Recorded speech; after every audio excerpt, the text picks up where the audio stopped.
మన ప్రభు అయిన యేసుక్రీస్తు పరిశుద్ధ నామములో ఈ పాడ్కాస్ట్ ద్వారా వాక్యం ఉంటున్న ప్రతి వారికి నా హృదయపూర్వకమైనటువంటి వందనాలు. దేవుడు మిమ్మల్ని దీవించునుగాక. మార్కు సువార్త 7వ అధ్యాయము 15వ వచనం. వెలుపలి నుండి లోపలికి పోయి మనుష్యుని అపవిత్రునిగా చేయగలుగునది ఏదియూ లేదు, గాని లోపలి నుండి బయలు వెలునవే మనుష్యుని అపవిత్రముగా చేయుననెను. చదివినటువంటి వాక్య భాగంలో మనం తినేటువంటి ఆహార పదార్థాలను గూర్చి మనం ఇక్కడ చూస్తున్నాం. ప్రభు సెలవిస్తున్నటువంటి మాట ఏదనగా, మీరు తినేటువంటి ఆహార పదార్థాలను బట్టి మీరు పవిత్రతను కోల్పోరు. పాత నిబంధన గ్రంథంలో మనం చూస్తాం, తినగలిగేటువంటి జంతువులు, తినగూడని జంతువులు, పవిత్రపరచబడినటువంటి జీవులు, పవిత్రతను కోల్పోయిన జీవులు, పవిత్రమైనటువంటి జీవులను మాత్రమే మనం ఆహారంగా స్వీకరించవచ్చు.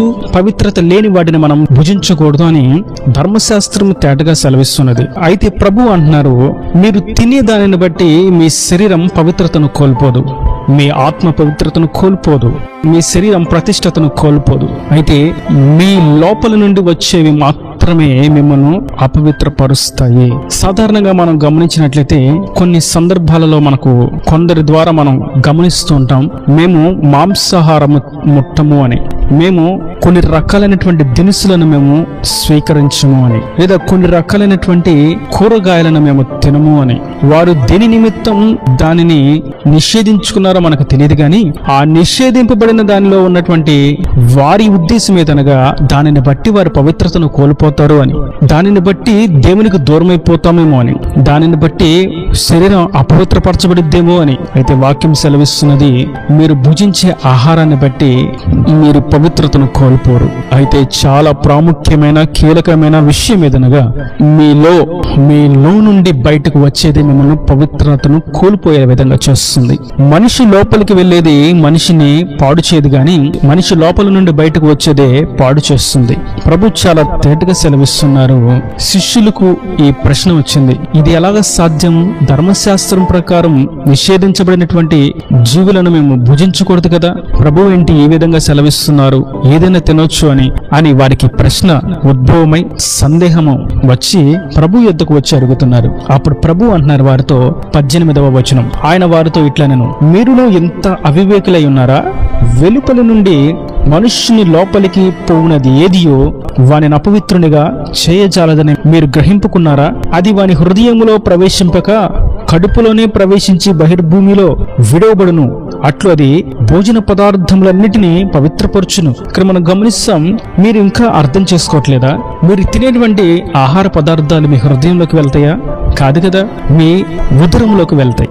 అయితే ఉదరంలో నుండి పాడు చేసేది ఏది రాదు, పడవేసేది బయటకు వస్తుంది తప్ప పాడు చేసేది రాదు. అయితే మీ హృదయం ముందు చూసారా, అది పాడు చేసే వాటిని బయటకు తీసుకొస్తుంది. పారవేయవలసినది కాదు, పాడు చేసే వాటిని తీసుకొస్తుంది. కనుక మీ హృదయంలో నుండి ఏది బయటకు వస్తుందో దాన్ని చూసుకోండి. వాక్యం ఇంకా సెలవిస్తున్నది, మన హృదయం దేనితో నింపబడి ఉన్నదో దానిని నోటి ద్వారా మనం బయటకు తీసుకొస్తాం. మన హృదయం దేనితో నింపబడింది అనేది ఇప్పుడు విషయం. అయితే ప్రభు అంటున్నారు, మీ హృదయంలో నుండి పవిత్రతను కోల్పోయే విధంగా చేసేటువంటి కొన్ని క్రియలు ఉన్నవి.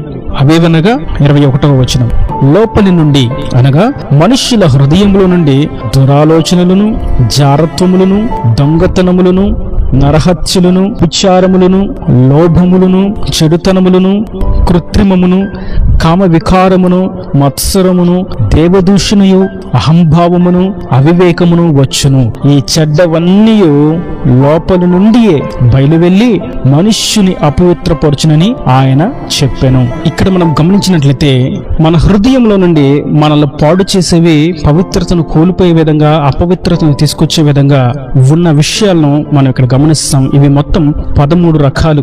దురాలోచనలు, జారత్వము, ఆలోచనలు చెరపబడేటువంటి పరిస్థితి, పాపములో జారిపడేటువంటి పరిస్థితి, వ్యభిచార క్రియలు జరిగేటువంటి పరిస్థితి, దొంగతనము చేసేటువంటి పరిస్థితి, నరహత్యలు చేసేటువంటి పరిస్థితి, ఇంకా పిసిని కొట్టుతనము, ఇంకా చెడ్డమైనటువంటి ఆలోచనలు, కల్పితములు, కల్పించుటయు, చూపులతోనే వ్యభిచారము చేయుటయు, కళ్ళతో అసూయపరుటయు, పెదవులతో పాపభూయిష్టమైనటువంటి వ్యర్థమైన పలుకులు పలుకుటయు, గర్వము, డంబము, బుద్ధిహీనత ఇవన్నీ హృదయంలో నుండే వస్తాయని ప్రభు తేటగా సెలవిస్తున్నారు.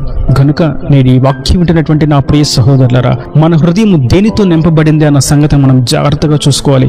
పవిత్రము కాని క్రియలు చేయవారు దేవుని రాజ్యానికి వారసులు కారు అని లేఖనము తేటగా సెలవిస్తున్నది. ఈ క్రియను జరిగించువారు దేవుని రాజ్యానికి వారసులు కారు అని పరిశుద్ధాత్మ తేటగా బోధిస్తున్నాడు. కనుక మన హృదయంలో ఉన్నటువంటి ఈ పరిస్థితులను ఒక్కసారి మనం యోచించినట్లయితే, ప్రతి పాపము మనము చేయడానికి ముందు ఆ పాపం మన హృదయంలోకి చొరబడుతుంది. అపవాది చేసేది అదే.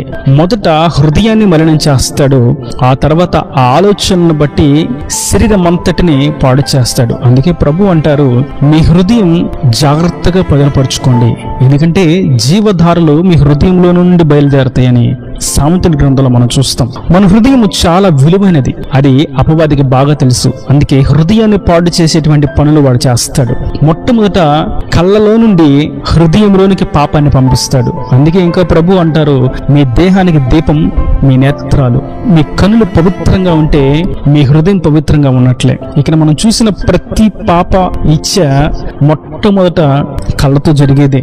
ఇవన్నీ కళ్ళను గూర్చినటువంటి పాపక్రియలు, హృదయంలోకి తీసుకువెళ్లి హృదయాన్ని పాడు చేసేటువంటి పరిస్థితులు. కనుక నేటి వాక్యం ఉంటున్నటువంటి నా ప్రియ సహోదరులారా, మన హృదయాన్ని జాగ్రత్తగా కాపాడుకోవడానికి కొన్ని రకాలైనటువంటి ఔషధాలను మనం స్వీకరిస్తూ ఉంటాం. కొన్ని రకాలైనటువంటి ఆహార పదార్థాలను మనం ప్రత్యేకంగా భుజిస్తూ ఉంటాం. కొన్ని పదార్థాలను మనం నిషేధిస్తూ ఉంటాం. అది మన హృదయం యొక్క, మన గుండె యొక్క ఆరోగ్య నిమిత్తం.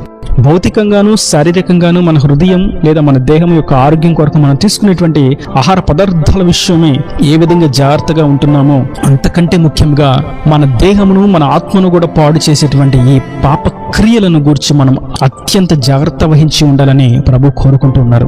మనలో ఇట్టివి ఏది కూడా మన హృదయంలోకి రాకుండా, వీటిని బట్టి ఏమాత్రం దేవునికి దూరం కాకుండా ఉండినట్లు ఈ పాప భూయిష్టమైనటువంటి సాతాను క్రియలను జయించు వారంగా మనం నిలిచి ఉందాం. మనం తినే ఆహార పదార్థాలు మనం సమర్పించుకునేటువంటి విధానం ఇది మనలను పవిత్రతను కోల్పోయే విధంగా చేయదు. మాంసాహారాన్ని భుజించినందువలన, మసాలా దినుసులు తినటం వలన, లేదా తెల్లని వస్త్రాలు కాక రంగు వస్త్రాలు ధరించటం వలన, లేదా వివాహం చేసుకునటం వలన, లేదా పూరి గుడిసెలో ఆరాధన చేయటం వలన, లేదా నడివీధులలో స్తుతి కూడిక ఏర్పాటు చేసుకున్నట వలన, పశువుల శాలలో గృహ కూడికను పెట్టుకున్నట్టు వలన, ఇలాంటి విషయాలను బట్టి మనం ఆత్మీయతలో దిగజారినట్లు కాదు గాని, మన హృదయంలో ఉన్నటువంటి ఆలోచనలు, తలంపులను బట్టి ఆత్మీయతలో దిగజారుతున్నామో లేదా అన్న సంగతి మనం అర్థం చేసుకోగలుగుతాం. కనుక ఈ వాక్యం ద్వారా ప్రభు సెలవిసినటువంటి ఒక తేట తెల్లని వాక్యం ఏదనగా, మీ హృదయం చాలా విలువైనది. మీ హృదయంలో నింపబడిన దాన్ని బట్టి మీరు పాపంలో పడడానికి అవకాశం ఉంటుంది తప్ప మీ నోటిలోకి వెళ్ళేది మిమ్మల్ని పవిత్రతను కోల్పోయే విధంగా చేయదు. అందుకే ప్రభు హృదయమును గురించి మాట్లాడుతున్నారు. మీ పూర్ణ హృదయంతో మీరు నన్ను ఆరాధించండి, నన్ను వెంబడించండి, నన్ను ప్రేమించండి అని. మనం పూర్ణ హృదయముతో ఆయనను మాత్రమే అనుసరించాలి. ఆయన వాక్కుతోనే మనం నింపబడి ఉండాలి.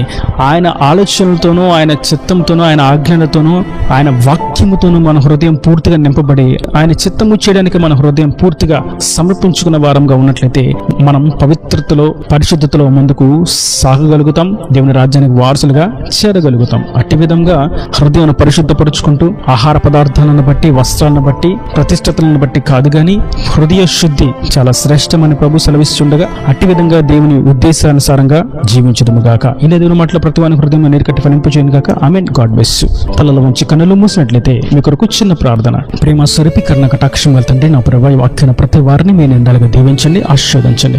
నోటి ద్వారా వెళ్ళేది పరిశుద్ధతను, పవిత్రతను కోల్పోయే విధంగా చేయదు కానీ హృదయంలో నుండి బయటకు వచ్చేది మాత్రమే పవిత్రతను కోల్పోయే విధంగా చేస్తుందని మీరు ఎంతో తేటగా సెలవిచ్చిన విధానాన్ని బట్టి నీకు వందనాలు. ఈ వాక్యం ప్రతి వారి హృదయం జాగ్రత్తగా బదిలిపరుచుకుంటూ జాగరూకత కలిగి ఈ లోకంలో జీవించినట్లుగా, పరిశుద్ధంగా, పవిత్రంగా, నీ సాక్షిగా తేజరిల్లినట్లుగా సహాయం అనుగ్రహించండి. ఇంకా వారి ప్రతి అవసరతను అక్కర్ని మహిమశులు తీర్చి నీ రాకడ రాజ్యాన్ని సిద్ధపరచమని యేసు పరిశుద్ధ నామమున ప్రార్థించి వేడుకుంటున్నాను తండ్రి. ఆమేన్. ఆమేన్.